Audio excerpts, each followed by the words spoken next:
Everybody, my name is John Kenyon. I'm the Honorary Archivist at Llandaff Cathedral, and welcome to my little empire at the top of the chapter house. This is where the archive and the library of the cathedral are kept. The key documents in the archive, the main historical material, especially the 12th century Book of Llandaff, all that material is now held by the National Library in Aberystwyth. The bulk of what we hold here are modern records, though we do have, looking along the bottom here, registers, both either copies and sometimes the originals of records of births and marriages, baptisms, not so much births, baptisms, marriages and deaths. We can look at some of the material is held at the Glamorgan Archives. We keep a record, certainly pre-COVID, of all our services and weekly notes which say what's going on in the cathedral. So all special services, either full cathedral services or funerals and marriages, are kept in various files here. Over here we have our computer, and everything is being catalogued on the computer, particularly set up by Neville James and Jill James, who are previous cathedral archivists, and maintained by John Bethel and Eric Trahan, and now myself. As you can see, we do receive quite a lot of modern material. This has been sitting here since before the lockdown, waiting for me to resume the cataloguing of the material. We hold copies of music, various concerts which have been held in the cathedral, either on old tapes or CDs, and even some old vinyl, as well as a selection of plans of the cathedral from the 19th century onwards, relating to the building work, to the various restorations which the cathedral has undergone. One of the sort of bulk inquiries that we receive, often to do with members of the family whose ancestors have been buried in the cathedral, and sometimes we can help by looking at the registers here or at the survey of the gravestones in what we call the Victorian cemetery on the north side of the cathedral. But we do get one or two queries from family members about the vaults that used to be in the cathedral. They're still there, but all filled in. And I've got copies here, copy of the plan which is now in the National Library, which was here, of the vaults, and a modern re-inking of the plan here. And this relates to the Italianate temple phase of the church, when there was a rebuilding by John Wood of Bath, the architect, rebuilding the church from the sort of the choir to the east end, rather like an Italianate temple, later demolished in the Victorian period. And we can see on the plan various vaults, including some well-known names amongst the Glamorgan hierarchy, such as the Crawshays and the Homfrays. And these vaults are situated roughly where the choir stalls now are, forward towards the high altar. Because at this stage, the entrance to the cathedral is marked by the vaults here, but one has to remember at this time when the plan was done, the nave was ruined, and so the vaults are all under the Italianate temple area before the Victorian restoration.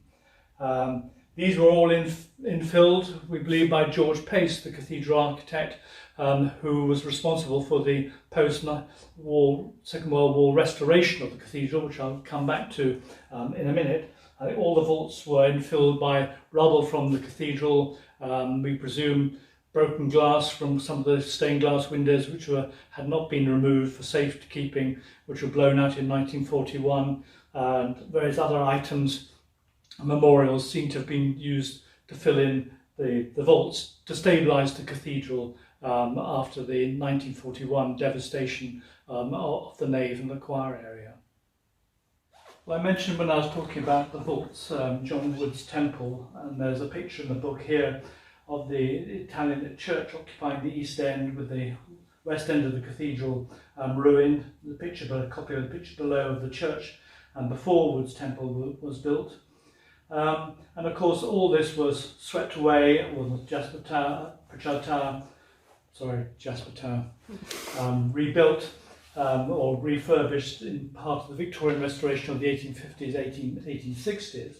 But of course, a vast amount of damage was done in 1941, in January 1941, during the war, when a German parachute mine got snagged on the Pritchard Tower, which is the southwest tower of the cathedral with the spire, and then landed on the south side in the graveyard where the current Garden of Remembrance is, marked by the stone carved by Ian Rees. And this brought down much of the nave roof, a lot of damage inside the cathedral. And it's after this, in the 1940s, 50s, through to 1960, that George Pace undertook the restoration of the cathedral and became the cathedral architect after the death of Nicholson, the cathedral architect during the war years. And we do have some remains of the German parachute mine, the parachute itself. I would imagine that souvenirs collectors took most of the parachute or recycled it, but here we have part of the rope or the thread and part of the parachute itself, which found its way eventually into the Cathedral Archive. Ready? Well, I'm in one of the aisles of the archive. Everything to my right is concerned with the bell ringers. It's not material that I look after, but is stored here on behalf of the bell ringers.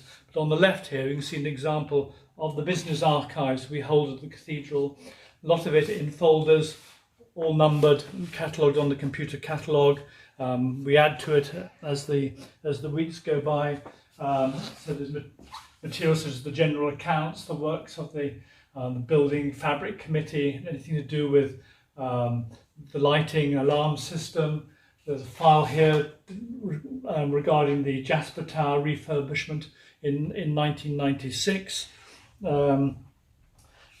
I must admit, not everything is findable as one would hope from the catalogue. I've just been looking for examples of the chapter acts, which are the minutes of the dean and chapter. And there are two files here which are meant to contain the chapter acts, which in fact don't hold the chapter acts. They hold things to do with burglar alarms, etc. So I have to look again. But otherwise, there's a wealth of information here, and it really means anyone coming in as an archivist literally has to go through file by file, ready to familiarise themselves with what there is here, because there is material which isn't actually on the catalogue, which I found by chance. And often an inquiry leads us to having to do a major search, as it did this morning, in fact, when I was trying to find the actual chapter book, which I was able to locate in one of the filing cabinets. Okay. So I mentioned the chapter acts, and these are some of the most important records of the administration of the cathedral. And I believe that for legal reasons, they are, once they've been completed, are held by either the Glamorgan Archives here in Cardiff, or they go up to the National Library of Wales. And if one looks on the computer catalogue behind me, one will find about 7 or 8 items listed there, some of which are listed as being held by the National Library and on their website, and some appear listed on the Glamorgan Archives. Sometimes a complete run, but others a miscellaneous collection. And this is one volume which was completed about 15 years ago, which we'll have to decide whether it should also go to the National Library or Glamorgan Archives.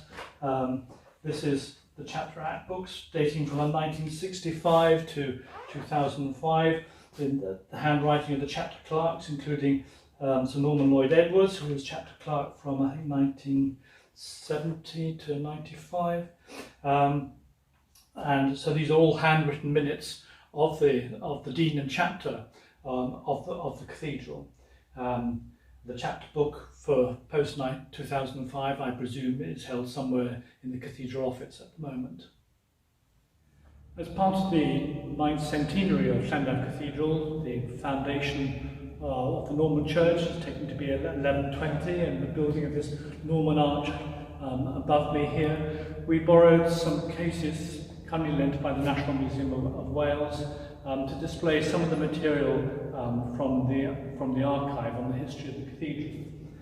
And in the case here, we've got a monochrome facsimile of the Book of Llandaff, which I mentioned is in the National Library of Wales, formerly held by the cathedral here, dating to the 12th century with additions, detailing the possessions of the chapter of the cathedral particularly under threat from St David's and Hereford Cathedral, who are also claiming parts of the Llandaff diocese. And one can see a copy of this, the original one can be seen on the National Library of Wales' website, where you can turn the pages digitally on the screen. It has been reproduced in the 19th and the 20th century, and the key thing about it, from an art historical point of view, is the binding, which is kept somewhere separately in the National Library of Wales, which has a figure of Christ in Majesty, which is depicted in the current guidebook, which is one of the finest examples of late 13th century English craftsmanship, a gilt bronze figure of Christ in Majesty. And in the other case, we've got one of the copies of Brown Willis's book on Llandaff Cathedral. Brown Willis published several volumes on the Welsh cathedrals in the early 18th century, with a description, as it was at the time, by William Wotton. And we've got this engraving, original engraving here, showing the cathedral as it was before the southwest tower collapsed and bringing down the roof of the nave, and before the Italian temple was built around the middle of the 18th century. The other item on here is the score for the oratorial St Tylo, composed by the Welsh composer, the late William Matthias, with words by Archdeacon Gwenno James. And this was performed at the Llandaff Festival in 1963, and this is Matthias's original score, handwritten, which he presented to the cathedral soon afterwards. And this is due to be performed at some time, hopefully in 2021, in Llandaff Cathedral. It is an important piece of the musical heritage of Wales, this particular manuscript here.